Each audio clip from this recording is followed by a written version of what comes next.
Welcome back to this week's edition of Freedom and Prosperity Radio, continuing a look into perhaps some holiday gift-giving suggestions. Not normally our pigeon, but when it comes down to books like this, I can't help myself but thinking there'd be a lot of Christmas trees, especially of elected officials in your neighborhood, that would do well to have a copy of the Patriots Toolbox under it. It is the fourth edition of same. One of these days we'll get it to the point where they don't need to put out a new edition, and one of the authors is Joe Bast. He is the CEO of the Heartland Institute, and he is on the phone with us. Joe, happy holidays and Merry Christmas. Welcome back to the program. How are you doing, sir? Well, thank you for all of that, and I'm doing great. Yeah, it's great to be on your program. So I always feel like one of these days, you know, it's the I don't know how old you are, but there used to be a comedian named Alan King, and every year he would put out his annual final warning, and the title alone was worth the chuckle. So it's the fourth edition of the Patriots Toolbox. What has nuanced, I guess, is the MSNBC word for things in the Patriots Toolbox since the first edition of it? Well, the first edition came out in 2010, and it was a compilation of booklets that we had been producing even before that. So it was kind of our first attempt to pull together the most succinct, best information on the 10 most important public policy issues facing the country. The Tea Party movement absolutely loved it, and they were hungry for this kind of an agenda. So we ended up distributing over 1 million booklets and something on the order of 20 or 30,000 copies of that book. Over the years now, things have changed. The Tea Party movement has transformed, let's say, or maybe arguably disappeared. And Donald Trump's election in 2016 revolutionized our expectations for action at the federal level. So the whole book had to be continuously revised and updated. So now with this new fourth edition, we're looking at what's happening in 2017 and 2018 and going forward. Now, before you guys go out and buy copies of this for your local elected officials, you have, at the Heartland Institute, already taken care of a good bit of that. You've sent out 13,000 copies of this to elected office holders already? Yeah. It's one of the things that we've figured out early on in this process is if you want to change public policy, you got to get this material into the hands of state legislators. There's about 7,300 state legislators in the United States. They don't buy nonfiction books. Most of us don't buy nonfiction books. So if you really want them to see it, you should send it to them. And if you send information to these guys frequently enough, they recognize the brand, they start appreciating the material that you send, and they'll actually take the time to read it. So the biggest part of our distribution was we sent free copies to every national and state elected official in the United States. Well, I appreciate that, and if there's a reason you can give a gift to the Heartland Institute, I'm sure they wouldn't mind it. Heartland.org, that's got to be quite a publishing cost. But now here's a great point to our listeners that pick up the handbook, the toolbox. You read it, and then when you call your local elected officials, you can say, hey, in Chapter 10, it says this, and I think you should, and maybe more people hear that, they feel like maybe I should crack the spine of this, because I worry that some of them may not do much more than put it on a shelf somewhere. No, you're absolutely right. And to get a call from a constituent who says, I understand that you were sent a book recently, from the Heartland Institute. And if it's a state legislator or a member of Congress, they should say, yes, I remember getting that book. And if they say, no, I don't remember ever seeing it, maybe send us an email or make a phone call to the Heartland Institute and say, send another copy to this guy. And maybe put a note on it saying, Bill Smith, one of your constituents, said that you may not have seen this the first time we sent you a copy. So here's another copy, and check it out. The book is really written for grassroots activists, people who are listening to this program, who want to talk to their legislators and tell them that there are really good ideas on the free market side, ideas that have been tried before in other states, ideas that can produce dramatic results. We just need the courage to implement these ideas. And they're all in the book, in plain English, with plenty of documentation. So anyone should be able to pick this book up and become an expert on some of these issues and have an informed, intelligent, and persuasive conversation with their elected official. Joe Bast is on with us this week. He is the CEO of the Heartland Institute, one of the co-authors of the 4th edition of the Patriots Toolbox. You can get it now at heartland.org or through Amazon.com as well. Joe, you talk about the 100 tips that you can use, the 100 different principles for restoring. I watch the news. I consume it voraciously, perhaps more so than the listener, just for their benefit. And one of the things I've noticed is the progressive office holders seem to be desperately trying to undermine a lot of the things going on, especially in Washington. And I worry that they're sort of like a cornered animal, but I feel like it may be driven by that fear of 1984, not the George Orwell book, but the Ronald Reagan re-election, where a conservative was able to sweep back into office, winning places like New York on the backs of the fact that the economy had turned around. We see Mahindra is buying a factory and going to start employing people in all places, Dearborn, Michigan, and Boeing's got a big contract. All of a sudden, China's asking our factories to make things for it. Nissan's building a new factory, and that's just some big-ticket things. I see I think the Atlanta Fed is still tracking a 4% growth in GDP, and this is before they've done tax reform, and this is before they've done the repeal of Obamacare and a reform of our medical system. I think the progressives are desperately afraid that come 3 years from now, the economy is going to be doing so much better that they don't stand a chance. I hope you're right, and we need to prepare for if you're wrong. Oh, yeah. Yeah, these are amazing times, and I think we have a small window of opportunity here to really turn the country around and to get freedom rising again instead of declining. Hillary Clinton won the popular vote. Al Gore won the popular vote. We are just an election away from losing a lot of the progress that's been made over the last 12 months.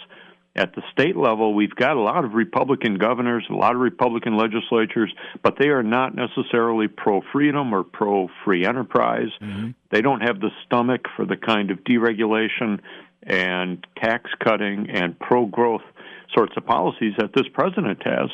So we've got an enormous fight on our hands. Make sure that the momentum keeps going in our direction. Is that one of the parts, because I hear progressives often use fear and loathing, why we were hoping to put a Republican back in the governor's seat here in Virginia, and a fear and loathing campaign convinced 300,000 new voters to turn out because Ed Gillespie would have beaten both Terry McAuliffe and Tim Kaine by the votes he collected. It's just Ralph Northam managed to get 350,000 that we had never seen before. But the fear campaigns, in whether it's health care, it's economic reforms, it's educational reforms, these free market policies aren't there to hurt anyone, and it always baffles me how we struggle to defend them when they really aren't designed to hurt a soul. Yeah, it's true. I was talking to somebody just recently how absolutely depressing it was to be out there arguing for something like the global warming issue, mm-hmm. and be accused of being in favor of destroying the environment and not caring about your children. And, of course, it's just the opposite. Everybody that I know who's on the skeptical side of the global warming debate are all deeply concerned about the impact of spending $1 trillion a year chasing after a fantasy called man-made global warming. It's the impact that unnecessary spending and regulation has on the free enterprise system, on the budgets of middle-class and lower-income families, on third-world countries. That's what motivates us and gets us up in the morning. So the other side just flips it and turns it into this kind of good guy versus bad guy, black hats versus white hats debate, when, in fact, the people on the free enterprise side are convinced that they're the ones wearing the white hats, mm-hmm. and have the best interests of the middle class at heart. The only time I ever won the economic free market argument with somebody who is a hardcore mercantilist and, I'm poor because somebody else is rich off my efforts was I said, well, how many people were made poor when Steve Jobs became wealthy? And he looked at me, so what do you? I said, well, Steve Jobs is incredibly wealthy, and he wasn't when he started, so he must have taken all that money from an awful lot of people. And the guy goes, well, that's not the same thing.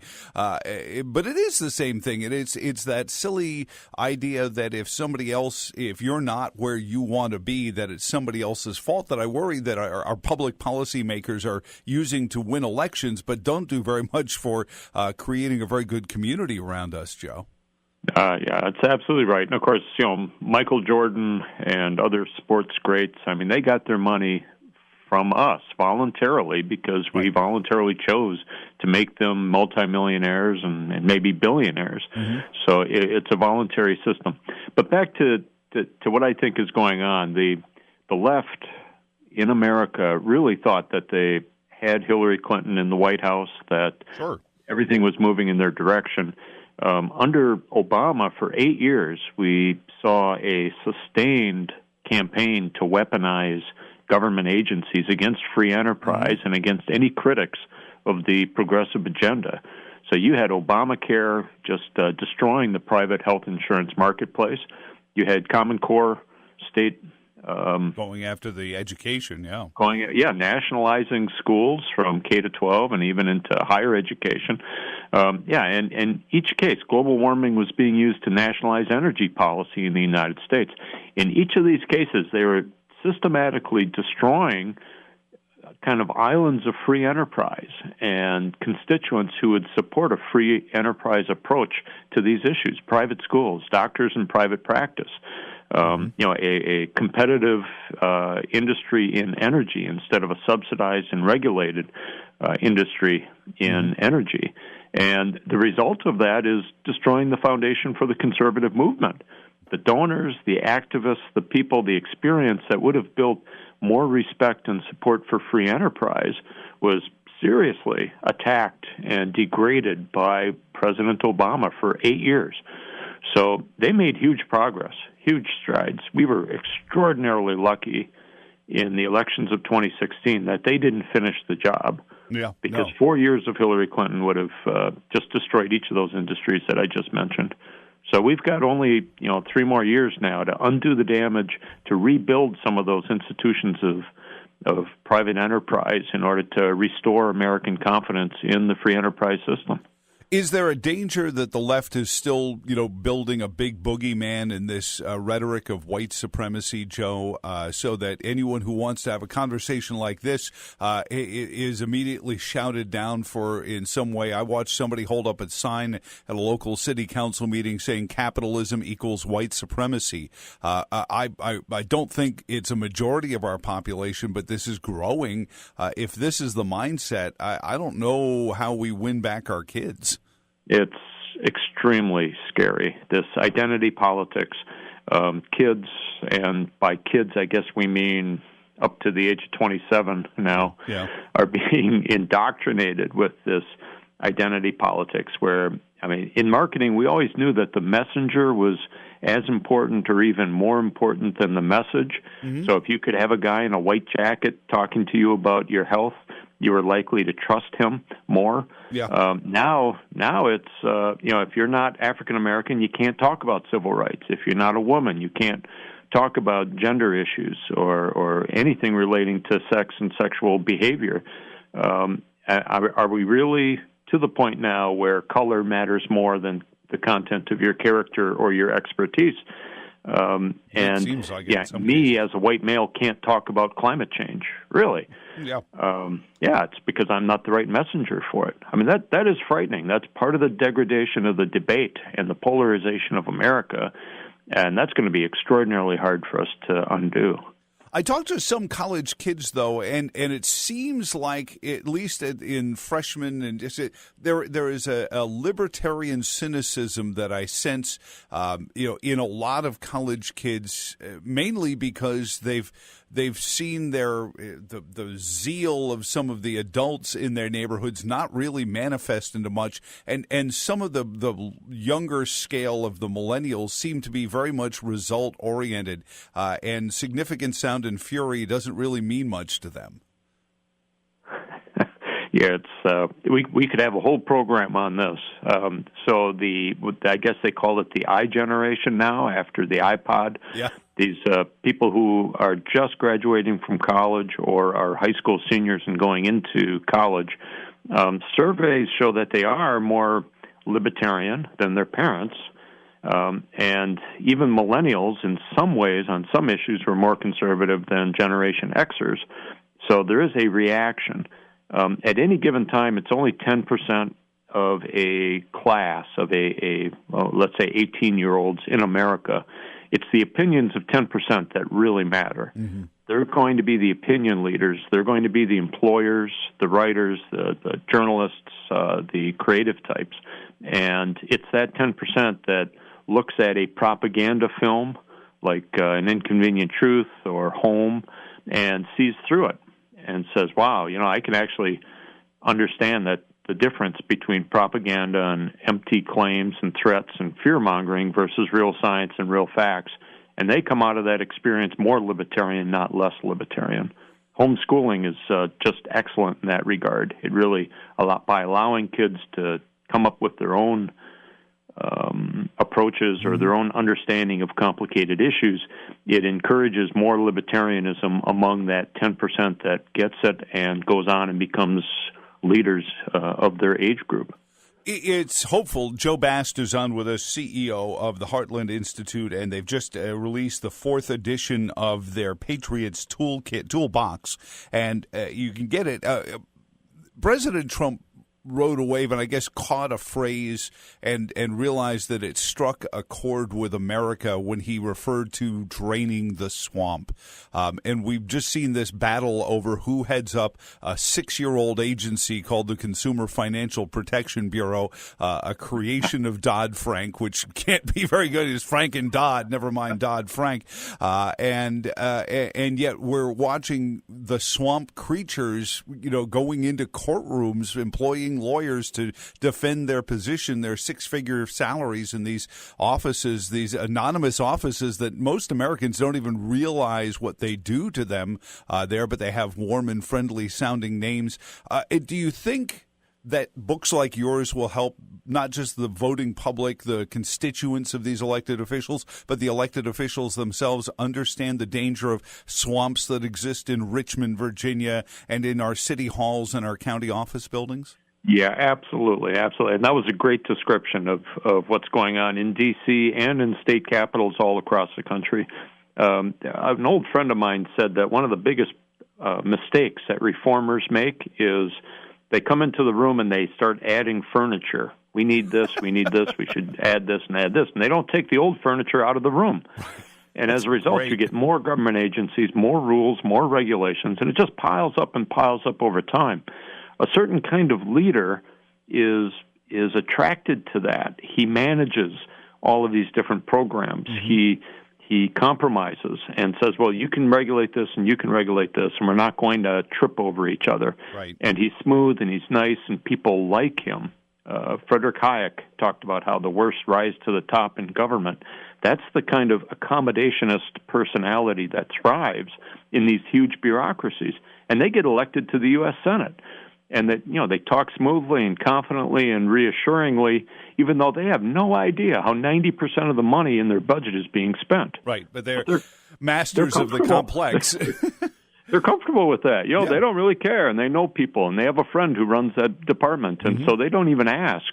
Those days are over. That's the beautiful thing about President Donald Trump. He's a disruptive force. He comes in from the outside. He says, we're going to cut EPA's budget by 30%. Yep. And we can do that. That would be easy. And, establishment Washington, D.C., even the Republicans go crazy over that and say, no, we couldn't possibly do that. The guys at home sitting at their kitchen table at the living room watching TV, they say, of course you can do that. It was 30% smaller 10 years ago, and we weren't killing each other with toxic waste and stuff like that. Why can't we just get back to where we were 10 years ago? Mm-hmm. On its face, that's easy to do. So draining the swamp is huge. Donald Trump is almost alone trying to do this. Oh, yeah. Yeah, and if people can call their members of Congress, call their state legislators, because state legislators lobby their congressional delegations. So you can call your state legislator, who's much more likely to take your call, and say, you ought to contact our member of Congress and tell him, we want to drain the swamp. We want real cuts in government spending. We want to cut EPA by 30%, not 5%, not slow down the rate of growth, but true cuts. We've reached the point where that's necessary, it's doable, it would produce a huge dividend of benefits for the American people. Let's get the job done. I love the idea. You know, you see it in some of those smaller municipalities that undertake zero-based budgeting rather than just adding whatever they agree to number of percent onto last year's budget, and you see that ability. One last one for you, Joe. We're flagged out of Charlottesville, Virginia, which, of course, you know, more people see on the news these days than is always something we're comfortable with. But we had this fellow Jefferson grew up here, and he once warned that if we piled, I'm going to paraphrase him, I think I'm quoting him, but paraphrase him at least, if we pile ourselves on top of one another as they do in European-style cities, we will be subject to the same corruption as the European-style cities. Is that master of the complexity that you talked about, these bureaucratic puppet masters, are they the ones who are trafficking off this idea that life is so complex and such a cacophony that we need some autocrats to dictate what's going on? Fascinating. Well, first of all, Thomas Jefferson's my all-time favorite founding father. So, we love you here. I am gung-ho on Thomas Jefferson, and he was really the prototypical libertarian. And he understood that large cities, there is an inherent tendency in large metropolitan areas to delegate responsibility for things to unknown people. That's inherent in urbanism. And that makes it easier to delegate responsibility to government agencies, especially when people aren't taught about basic economics. So you delegate to the grocer to make sure that you get fresh oranges in the morning. You delegate to the government your safety, your roads, your schools, and the list gets longer and longer over time. So urbanization inherently, I think, does lead to statism or more public support for statism. And it's a tendency and a trend that's hard to resist. I think our message in counter to that has to be that the more complex something is, the less competent government is at addressing it and solving it. Amen. The argument should go just in the opposite direction. The bigger, the badder the problem, the less we want government to try to solve it. The private sector is really good at complicated problems and solving these things. Decentralized authority, lots of experiments, small failures lead to bigger successes. Don't let the government get involved in something that's really big and really important, like educating our kids. Mm-hmm. That's the last place you want the government to be involved. So that's got to be, I think, a narrative or a meme or something that we get out there that in big cities especially, we don't want to rely on the government to solve our problems. What we've seen, and Betsy DeVos has been very quietly working her way through the idea of at least taking some of the federal government out of it, and they buy off our schools with bags of money per student, and that really has to change, because I think that's where it isn't even that they have constitutional authority. They've just bought our ignorance to it. Here, let me run your schools, here's some money. Absolutely. Education doesn't even appear in the Constitution. It's not one of the enumerated powers that's given to the national government. Historically, it's been a state and local responsibility, and before that, it was a private responsibility. Yep. So there is no expertise at the national level. Every time they try to get involved, whether Republicans or Democrats, they screw it up. They truly screw it up. We need to get back to a more private, competitive, free market in education so that parents can choose. Kids get into the schools that are finely tuned to their needs and accountable to their parents to get the job done right. We could save so much money. We could close the black-white achievement gap. Amen. We could improve our graduation rates. We could get kids into college so that they don't need remedial education.